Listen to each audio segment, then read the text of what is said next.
Bonjour, je suis le docteur Benoît Lequeux, je travaille au CHU de Poitiers sur l'unité de prévention de cardiologie et je m'occupe donc d'insuffisance cardiaque, notamment chronique, et je vais vous parler d'hospitalisation de jour. Donc pour l'hospitalisation de jour, en fait, il y a un réglementaire qui a changé assez récemment, puisqu'on parlait d'hospitalisation complète et d'hospitalisation partielle, et donc l'hospitalisation partielle se rattache finalement à l'hôpital de jour, donc qui est une hospitalisation pour une durée de soins inférieure ou égale à 12 heures par tranche de 24 heures. Et donc, il y a eu des décrets récemment mis à jour dont je vais vous parler, notamment en 2022. Alors, jusqu'avant, donc, on parlait d'hospitalisation du jour à tarif plein, qui sont restées finalement des hospitalisations du jour à tarif plein. Et puis, on parlait avant de forfait prestataire intermédiaire, qu'on appelle maintenant hôpital de jour à tarif minoré, donc que je vais vous expliquer. Alors, qu'est-ce qu'on peut mettre dans une hospitalisation, ou qu'est-ce qu'il faut dans l'hospitalisation de jour à tarif plein? Ben, il faut au moins 4 interventions, que ce soit des interventions techniques ou des interventions intellectuelles. Donc la notion de plateau technique a disparu, et l'intérêt, c'est que vous allez pouvoir mixer un petit peu ce que vous voulez dans cet HDJ, à savoir vous pouvez mettre des médicaux, des paramédicaux, et c'est tout l'intérêt justement pour les paramédicaux, c'est de pouvoir faire intervenir un pharmacien, des assistants sociaux, des psychologues, des diététiciennes. Donc le tarif en 2023 de ce type d'HDJ avec 4 interventions est de 780 euros. Pour l'HDJ à tarif minoré, finalement c'est exactement la même chose, sauf que vous n'avez que 3 interventions, et donc le tarif pour cet HDJ minoré est en 2023 à 352 euros. Donc toujours sur le plan réglementaire, il faut quand même, sur les locaux que vous avez, c'est pas juste de la consultation, il faut avoir des locaux identifiés sur le plan administratif dans votre structure. Donc il faut, au niveau administratif, qu'il y ait vraiment soit une salle de consultation ou un lieu en tout cas qui est dédié à cette hospitalisation de jour. Il faut des ressources humaines, mais qu'on trouve dans les établissements de santé, avec un médecin, un infirmier diplômé d'État, un aide-soignant. Donc ça, c'est en général dans les structures, on a ce personnel, mais il faut l'identifier en tout cas comme intervenant heu, dans l'hôpital de jour. Puis donc, vous pouvez avoir un plateau technique, qui n'est pas obligatoire, mais un plateau technique pour faire vos différents examens d'imagerie. Alors ce qui est très important, ça c'est vraiment un message clé à passer, c'est que quand vous montez une hospitalisation de jour, il faut la monter avec votre DIM. Donc ça, c'est très important sur le centre, votre structure, mais également, si vous pouvez, en tout cas avec, l'assurance maladie et votre représentant d'assurance maladie pour bien ficeler le projet, qu'il n'y ait pas de risque de retoquage derrière de cette, hospitalisation de jour et de reconvertir les hospitalisations de jour finalement en simple consultation. Alors, qu'est-ce qu'on peut faire dans une, AGJ d'insuffisance cardiaque? Et quels sont les justificatifs, en tout cas, pour faire cette HDJ? Alors, on peut faire de l'éducation thérapeutique. Vous savez que l'éducation thérapeutique, et moi je suis très attaché à différencier l'éducation thérapeutique de l'accompagnement thérapeutique, puisque l'éducation thérapeutique répond à un cahier des charges bien précis, avec une certification ARS, avec un dispositif de suivi, des évaluations quadriennales et régulières, donc qui nécessitent d'être déposées. Et donc l'éducation thérapeutique, c'est un bilan éducatif, une synthèse du bilan éducatif, un programme d'éducation avec différents ateliers et une évaluation finale. Donc là, c'est vraiment un programme dédié, et je vous montre en Nouvelle-Aquitaine les différents programmes qui ont été déposés.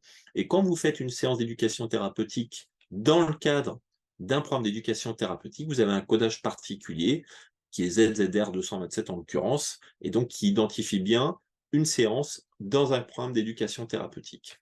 Par contre, on peut très bien, au-delà de cette éducation thérapeutique, dans l'accompagnement thérapeutique, reprendre les messages qu'on utilise dans l'éducation thérapeutique et qui sont donc dans le cahier des recommandations, du parcours de soins sur cardiaque, de l'HAS, à savoir que vous pouvez avoir donc des informations sur l'insuffisance cardiaque, sur la pathologie en soi, les thérapeutiques, les traitements, à interrompre, si besoin, et l'aspect surveillance, autosurveillance et autotraitement. Et vous voyez que là, il y a un codage spécifique que vous pouvez utiliser, qui est ce codage ZZR 20, qui correspond à une séance individuelle d'éducation thérapeutique en dehors d'un programme d'éducation thérapeutique. Donc, le personnel habilité à pouvoir faire justement de l'éducation thérapeutique peut très bien faire cette séance dans le cadre d'un accompagnement thérapeutique et qui est codé en tant que tel.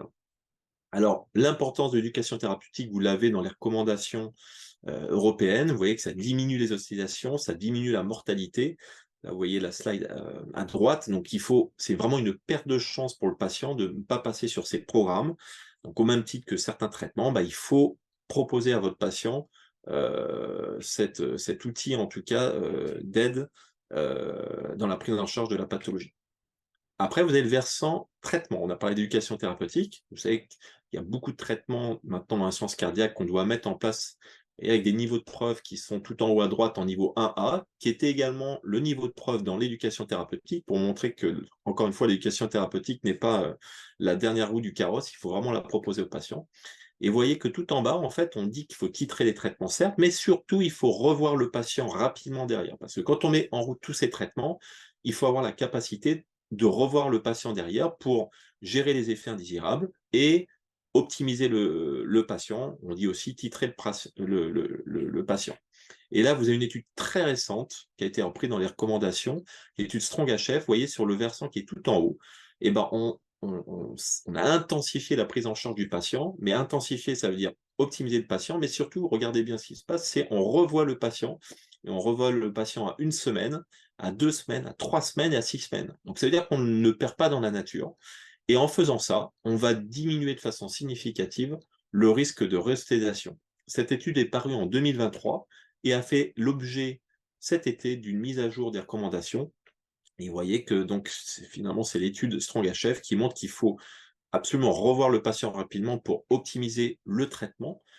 Optimiser le traitement et c'est les bons traitements puisque vous savez qu'il y a un certain nombre de médicaments disponibles et c'est finalement l'association de ces 4 traitements qui permet de réduire de façon significative le risque de mortalité et le risque de réhospitalisation. Alors, il y a un article paru récemment pour savoir comment un peu manager ces traitements. Donc, vous avez la référence ici. En gros, l'idée, c'est de maintenir, quand on voit le patient, c'est maintenir les traitements qui sont recommandés dans la science cardiaque. C'est ajouter surtout les traitements s'ils ne sont pas présents dans la science cardiaque. Donc, s'il vous manque un des 4 traitements, bah, il faut le mettre en priorité si on peut le faire. On peut être amené à faire un switch d'un IEC sur un ARNI, qui, comme on l'a vu sur la diapositive précédente, est plus efficace en termes de protection en sciences cardiaques. On va réduire, voire arrêter les diurétiques s'il n'est pas nécessaire, et on va stopper les médicaments qui vont finalement nous embêter. On cite toujours les antagonistes calciques, notamment sur la titration des traitements, qui nous gênent en fait sur le plan de la pression et qu'on peut arrêter et qu'on doit arrêter en tout cas dans la prise en charge de nos patients. Alors finalement, qu'est-ce qu'on va mettre dans cette HDJ d'insuffisance cardiaque? Alors là, je vous prends l'exemple de Poitiers. Bah, on va faire une consultation cardiologique ou une consultation avec une ISPIC, IDE de coopération ou IPA si vous avez, mais en tout cas qui vont pouvoir justement intégrer cette HDJ. Et donc, comme on l'a vu, pour gérer les effets indésirables et les différents traitements, on va faire une prise de sang si c'est nécessaire. Donc, c'est pas obligatoire. Moi, j'ai des patients qui ont déjà eu une prise de sang la veille ou l'avant-veille, je ne vais pas refaire une prise de sang, mais en tout cas, si je veux faire une HDJ et si j'ai la possibilité, en tout cas, de faire cette prise de sang, je la fais. On va faire cette fameuse séance d'éducation thérapeutique dans le cadre d'un programme, codage des ZR20, ou en séance individuelle en dehors d'un programme, pardon, c'est l'inverse, en dehors d'un programme ZZR20 et dans le cadre d'un programme d'éducation thérapeutique, donc ZZR 227. Là, vous avez vraiment les codages que vous pouvez utiliser, en tout cas, pour monter votre HDJ. Et si vous avez donc ces 3 interventions, vous êtes en HDJ à tarif minoré, comme je vous l'ai montré tout à l'heure. Tout l'intérêt est de monter sur le plan médico-économique, en tout cas cette HDJ, bah, si vous bénéficiez ou si vous demandez à avoir une diététicienne qui va agir dans le cadre de cette HDJ, vous allez passer en HDJ à tarif normal, puisqu'elle va donc soit faire une évaluation initiale de votre patient, soit des évaluations intermédiaires pour voir si le patient a bien compris. Et donc, elle fait partie intégrante et peut justifier. Donc là, je vous ai montré la diététicienne, mais vous pouvez très bien justifier du montage de votre HDJ avec une assistance sociale, avec des psychologues, des pharmaciens qui interviennent sur les traitements. Tout est possible. Là, je vous montre l'exemple qu'on a fait sur Poitiers. Donc, concernant les diurétiques, je vais vous parler d'HDJ diurétique. Vous savez que dans l'insuffisance cardiaque, les médicaments Péros peuvent ne pas suffire, donc il va falloir donner des diurétiques intraveineux, donc soit on fait en hospitalisation traditionnelle, mais l'intérêt pour le patient, bah, c'est de le faire à l'hôpital, et vous avez un très beau papier réalisé par Nicolas Girard, et qui a été donc lauréat des trophées Outilic avec donc un hôpital de jour de diurétique en pratique. Alors comment ça fonctionne? Bah, en fait, on va avoir notre patient qui va décompenser, sans atteinte respiratoire bien sûr, on va l'évaluer cliniquement et son contexte clinique. Puis si le patient, entre guillemets, n'est pas assez grave, ne nécessite pas en tout cas de passer à une thérapeutique IV parce qu'il a une évolution vraiment très lente, il a une faible résistance aux diurétiques, et surtout il n'a pas décompensé récemment, à ce moment-là, on va pouvoir l'intégrer dans une prise en charge ambulatoire classique avec juste augmentation des doses Péros, donc on n'aura pas besoin de le mettre dans une HDJ. A contrario, vous avez un patient qui va être vraiment malade avec une dégradation rapide, avec un stade 4 de la NYHA, ou une cause à explorer. Donc ce patient-là, très clairement, vous ne pouvez pas mettre en HDJ, il va falloir de l'oscillation traditionnelle. Et donc entre les deux, eh ben, vous allez avoir votre patient, alors on parle d'HDJ, et également, ce protocole est également valable pour l'HAD, et donc à ce moment-là, on va faire de façon récurrente une cure de diurétique intraveineuse, tous les 1 à 4 jours jusqu'à ce que le patient soit décongestionné avec un stade NYHA inférieur à 2 et descende au-dessus enfin, en tout cas avoir au moins sa dose poids plus 2 kilos, c'est-à-dire essayer de descendre sur le poids sec du patient. Et puis bien sûr, ça, on va réévaluer ça régulièrement parce que si le patient se dégrade, il faut avoir la possibilité d'avoir accès à une hospitalisation traditionnelle, vous voyez, et quand on est en hospitalisation traditionnelle, on peut très bien repasser également en HDJ. Une fois que tout ça c'est terminé, bah, bien sûr, vous allez avoir une gestion commune de votre insuffisance cardiaque avec des hospitalisations, diminution de la thérapeutique, comme on l'a dit sur les diurétiques, optimiser les traitements, éduquer, et là, c'est tout l'intérêt de la télésurveillance. Donc là, je vous ai mis cette diapositive pour rappeler un petit peu les doses à faire en diurétique intraveineux par rapport à vos doses Péros. Vous voyez, donc en fonction du dosage, vous allez faire soit des bolus, soit des infusions. Le furosémide sous-cutané n'est pas disponible encore en France. On va adapter les doses de potassium en fonction du profil du patient et de son potassium basal. Et vous voyez qu'en parallèle, toujours, on continue l'optimisation des traitements avec un monitoring, donc selon le fait d'être à l'hôpital de jour ou à l'hôpital traditionnel. Donc le schéma, c'est quoi? Bah, c'est le patient arrive donc à l'hôpital, on lui fait un prélèvement sanguin s'il n'a pas été réalisé en ville, on lui pose sa voie veineuse et on fait un électrocardiogramme. Il y a une évaluation clinique toujours par le cardiologue ou l'IPA ou l'ISPIC. On débute la cure. On peut faire de l'éducation à la santé en chambre, c'est possible. Donc là, on peut faire une séance en plus d'éducation thérapeutique.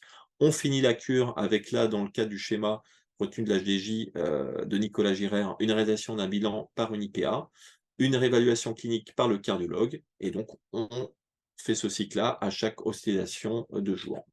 Alors les profils pour passer, pour essayer en tout cas de rentrer dans cet HDJ diurétique, bah, vous voyez qu'en faveur de cet HDJ, pour avoir un patient qui décompense progressivement, avec des critères cliniques non péjoratifs, et idéalement bah, des alertes de télésurveillance. Tout l'intérêt d'avoir de la télésurveillance, puisque la télésurveillance, l'intérêt, c'est de dépister des signes précoces de la décompensation cardiaque, donc des patients potentiellement qui sont moins graves, car ils ont moins attendu par rapport à l'alerte. Et donc, typiquement, là, c'est vraiment le champ possible de l'HDJ ou de l'HAD.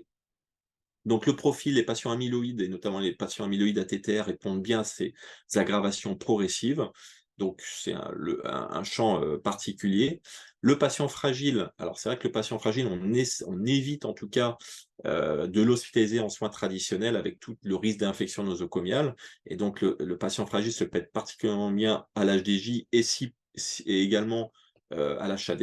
Et puis bien sûr, bah, vous pouvez avoir des gens qui ont préférence à être plutôt hospitalisé de façon récurrente comme ça, et s'il y a une présence des aidants, on peut là, à ce moment-là, même envisager de l'HAD.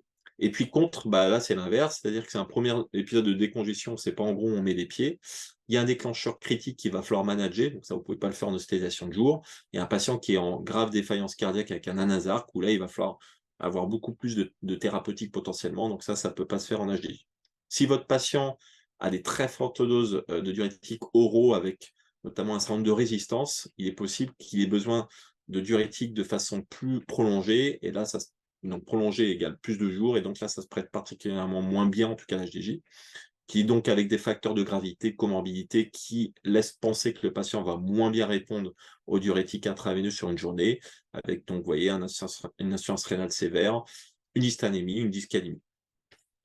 Alors, autre HAD possible, l'HDJ en carence martiale, c'est que la carence martiale est très fréquente dans l'insuffisance cardiaque. Donc, vous voyez qu'on a des taux quasiment de 50 que ça soit dans l'insuffisance cardiaque à fonction G altérée ou préservée, qu'il ne faut pas attendre qu'il y ait une anémie. Vous voyez que les patients qui sont anémiés là, ici, en effet, ont une altération fonctionnelle, mais dès que vous êtes en carence martiale, vous avez une altération fonctionnelle avec pourtant une hémoglobine normale. Donc il ne faut pas attendre que votre patient soit anémié pour lui proposer un dépistage de carence martiale, qui est d'ailleurs, vous le voyez, recommandé dans les recommandations mises à jour de l'ESC 2023.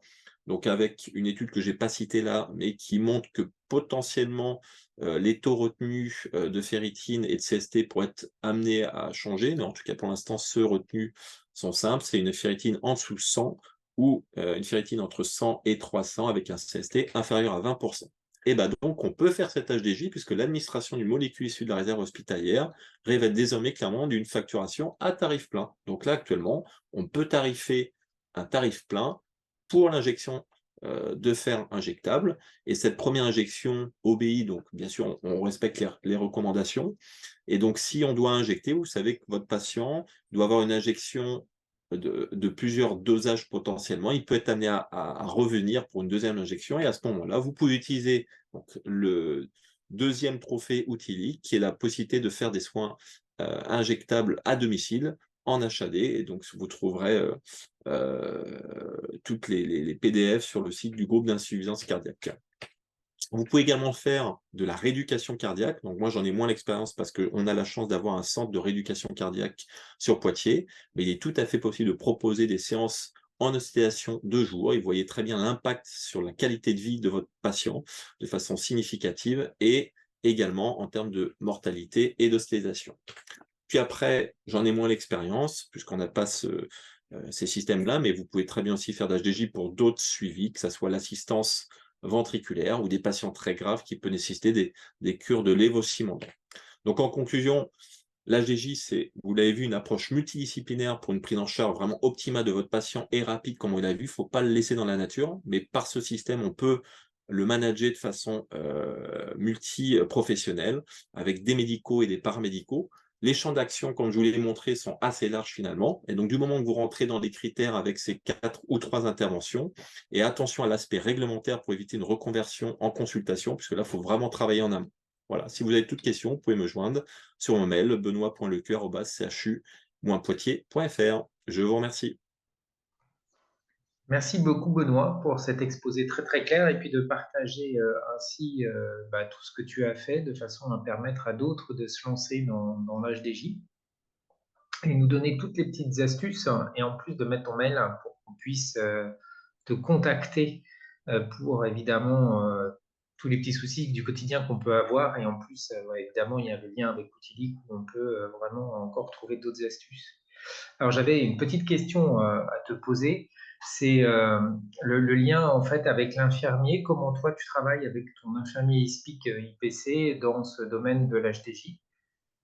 Alors, donc nous, on a une ISPIC IDE de coopération, hein, donc c'est pas une Oui. IPA. Donc c'est vrai qu'en fait, le cadre en tout cas sur la consultation, elle est maintenant autonome, hein, puisque vous savez, sur les ISPIC, même si elles sont déléguées, donc en fait, elle agit. Alors c'est vrai qu'on n'est pas forcément sur des HDJ actuellement majorés, on est plus sur des HDJ minorés, parce que souvent, moi, je vois le patient en première ligne avec donc la diététicienne. Donc souvent, elle voit les patients derrière, mais en fait, elle respecte le cadre de l'HDJ, donc c'est-à-dire qu'elle a son patient en consultation pour optimisation, les prises de sang nécessaires s'il y en a besoin, et on essaye d'avoir une diététicienne s'il y a besoin, ou d'autres intervenants si on peut. Mais elle est vraiment autonome, hein, c'est vrai qu'on a commencé très récemment, et j'invite en tout cas à partir sur ces délégations de tâches qui sont, à mon avis, hyper importantes pour pouvoir voir ces patients-là, puisque moi, je vois les patients en première ligne, mais après, derrière, c'est le champ pour l'utilisation, en tout cas, et travailler avec elles. Alors, tu nous as très bien montré que l'HDJ était une alternative à l'hospitalisation pour l'injection des diurétiques, hein, de manière claire. Comment tu le conçois, toi, en prévention, c'est-à-dire pour éviter l'hospitalisation ou pour raccourcir la DMS éventuellement de patients hospitalisés? Et comment tu as fait en fait pour l'organiser au sein du territoire? Est-ce que ça comporte tous les patients que tu vois, parce que ton territoire est très large, ou est-ce que tu as une sélection de patients à proximité en fait de l'HTJ. Ouais, alors nous, c'est vrai qu'on a de la chance sur Poitiers. C'est que Poitiers est une petite ville, donc très centralisée et très CHU centralisé. Donc en fait, tous les intervenants se connaissent et donc c'est une énorme facilité pour nous de travailler dans ce cadre-là. Donc l'évaluation en fait clinique préhospitalière est relativement simple avec des correspondants qu'on connaît bien et tout l'intérêt d'avoir un réseau qu'on connaît bien. C'est pour ça que ça fonctionne très bien, en tout cas sur Poitiers. Donc c'est vrai que l'évaluation clinique qu'on fait avant de faire cet HDJ, alors c'est vrai que pour être particulièrement honnête, hein, je vous ai parlé de l'HDJ qu'on faisait, mais l'HDJ diurétique n'est pas encore de façon mis en place. Par contre, on a une grosse expérience de l'HAD diurétique. C'est-à-dire que, donc, et l'HAD diurétique qui répond finalement un petit peu au même profil, hein, comme on l'a vu. Tu combines les deux. Enfin, l'idée, c'est de combiner les deux, quoi, en fait. Exactement, tout à fait. Mm. C'est Jean-Michel Tartière qui a une grosse expérience hein, de l'HAD avec la filière Phileas. Toi, tu l'as aussi également, mais c'est vrai que passer de soins traditionnels avec une DMS qui, au lieu d'être à 12 jours, passer de 3 jours, enfin de 12 jours à 3 jours de sédation traditionnelle et puis continuer en fait l'hospitalisation pour libérer en fait le patient et qu'il revienne le plus tôt chez lui, c'est tout l'intérêt, c'est-à-dire essayer de sortir le plus rapidement possible le patient pour le service, pour le patient, pour éviter d'attraper des maladies nosocomiales ou autre chose. Donc, c'est tout l'intérêt. Voilà. Mais c'est vrai que moi, j'ai plus l'expérience de l'HAD. On travaille régulièrement avec l'HAD dessus. Hein. Le message quand même clé, c'est vraiment de bien évaluer ses patients et de bien connaître ses patients pour savoir comment les jauger, de savoir s'ils peuvent répondre à l'hospitalisation alternative, on va dire, que ce soit Ouais. HDJ ou HAD. On voit bien, donc on va avoir ces hospitalisations en fait qui vont arriver effectivement alternatifs hein, à l'hospitalisation classique avec effectivement des systèmes modulaires avec soit en avant de l'hospitalisation si ça répond pas ou en prévention ou en remplacement et puis après effectivement éventuellement raccourcir les DMS et un patient qui est hospitalisé en classique le mettre en HDJ ou en HAD.